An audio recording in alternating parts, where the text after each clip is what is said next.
Salam sejahtera, terima kasih karena bersama dengan saya di Nazilin Unity Channel. Himpunan benci rasuah hari ini disahkan gagal.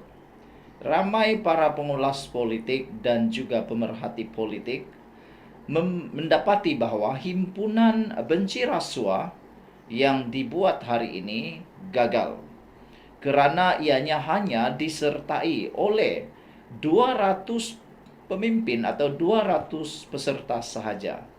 Ada yang coba nak berdolak-dalik, ada yang coba pertahankan. Kata mereka, bukan jumlah yang penting, tetapi um, perkara yang dibawakan oleh himpunan tersebut. Namun para pengulas politik dan pemerhati politik mengatakan bahwa himpunan itu gagal karena pertama bilangan yang menghadiri hanya 200 orang. Itu pun ada yang menyatakan mungkin 200 orang itu termasuklah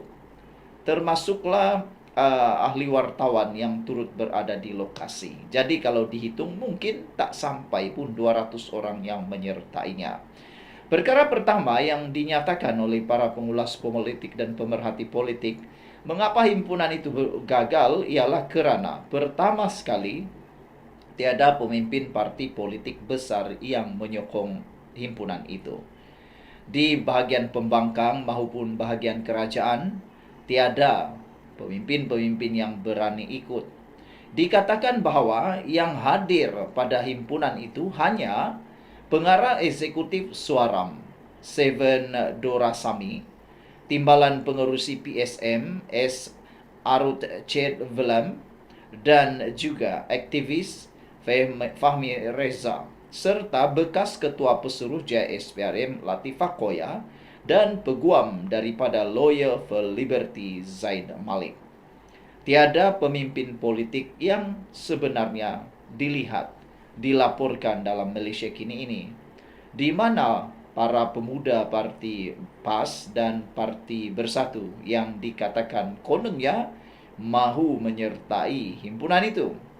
Adakah mereka secara tiba-tiba tidak hadir kerana sudah diberi amaran oleh para penganjur himpunan ini bahwa jangan tunggang, kalau tunggang kami tendang. Itu amaran diberikan kepada PAS dan Bersatu. Adakah dengan amaran itu parti Bersatu dan PAS tidak lagi berminat kerana tidak dapat menunggang atau tidak dapat membawa bendera mereka sendiri? Tentulah kalau mereka bersama dan memegang bendera, mereka akan dikecam sehabis-habisnya dan mungkin membawa bala sendiri pula, mencekik diri sendiri, menggantung leher sendiri. Selain itu, ada juga netizen, pengulas politik menyatakan selain ketidakhadiran pemimpin-pemimpin top dalam politik, ada juga yang mengatakan bahwa pembangkang tidak mempunyai isu ataupun apa yang dibawa oleh peserta himpunan ini adalah isu yang lapuk. Mereka antaranya menyatakan kononnya Anwar Ibrahim pelepas di dalam poster yang mereka bawa ada tertulis Bapa Pembebasan Perasua yang memaparkan muka Perdana Menteri Anwar Ibrahim. Namun isu itu tidak menarik perhatian kerana sudah didapati terbukti Perdana Menteri ke-10 adalah orang yang betul-betul memerangi rasuah berbanding Perdana Menteri yang lain.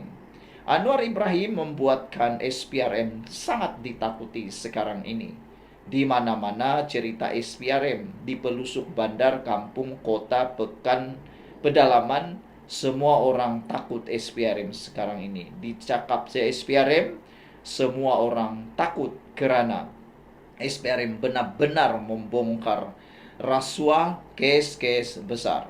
Dulu kes-kes kecil, sekarang kes-kes besar. Jadi, tiada isu yang benar-benar menarik perhatian para netizen untuk menyertai, khususnya anak muda. Mereka sibuk untuk membuat perkara yang lebih baik. Dan kalau seperti dulu ada isu seperti 1MDB, maka isunya baik.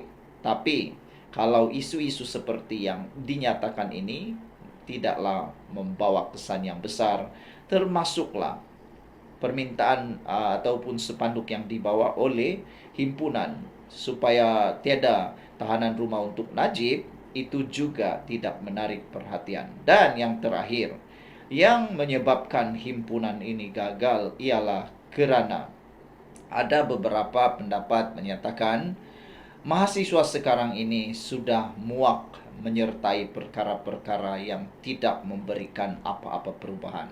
Ada seorang komen daripada netizen di ruangan Malaysia Kini menyatakan mahasiswa sekarang ini tidak menyertai lagi kerana mereka dah tahu bahawa cara demonstrasi tidak akan dapat melawan rasuah. Cara demonstrasi tidak akan dapat menghentikan rasuah. Kalau setakat demo, tak terhapuslah rasuah.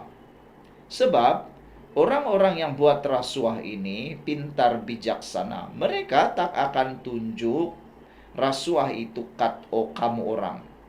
Ada cadangan daripada Purple Turtle menyatakan bahawa oleh kerana mahasiswa ini bijak, mereka membuat kajian, cadangan dan macam-macam lagi. Dia mencadangkan mahasiswa daripada anda sibuk membuat demonstrasi di sana sini yang menyusahkan negara, menyusahkan diri sendiri kalau ditangkap. Apa kata kamu buat satu rancangan, buat satu kajian selidik atau kajian tindakan bagaimana mengurangkan rasuah dalam kalangan pemimpin negara, itu lebih elok daripada berdemonstrasi. Itu tidak membawa apa-apa makna. Lebih-lebih lagi tiada disertai oleh top-top pemimpin di Malaysia. Jadi cadangannya lebih baik mahasiswa laksanakan sokongan kepada Perdana Menteri untuk benteras dengan menyokong SPRM dan peguam negara melaksanakan pembenterasan. Contohnya, kalau dapat maklumat berkait dengan rasuah, lapor terus kepada SPRM. Paling penting bila anda sudah bekerja, mahasiswa-mahasiswa yang mengikuti himpunan ini, anda kalau dah jadi pekerja sebenar nanti, itu penentunya. Kalau sekarang anda berhimpun, pastikan bila dah masuk alam pekerjaan, realiti kehidupan sebenar, andalah penentu ada rasuah atau tidak. Andalah yang tentukan tidak kepada rasuah, baru boleh jadi. Demonstrasi semata-mata itu belum lagi realiti kehidupan. Kami nak cabar semua mahasiswa ni. Kalau benar anda benci rasuah, tunggu nanti anda kerja, masuk alam pekerjaan sebenar. Cuba katakan tidak kepada rasuah. Bantu kerajaan untuk buktikan perasuah-perasuah itu. Sekian dulu untuk kali ini. Jangan lupa tinggalkan komen anda.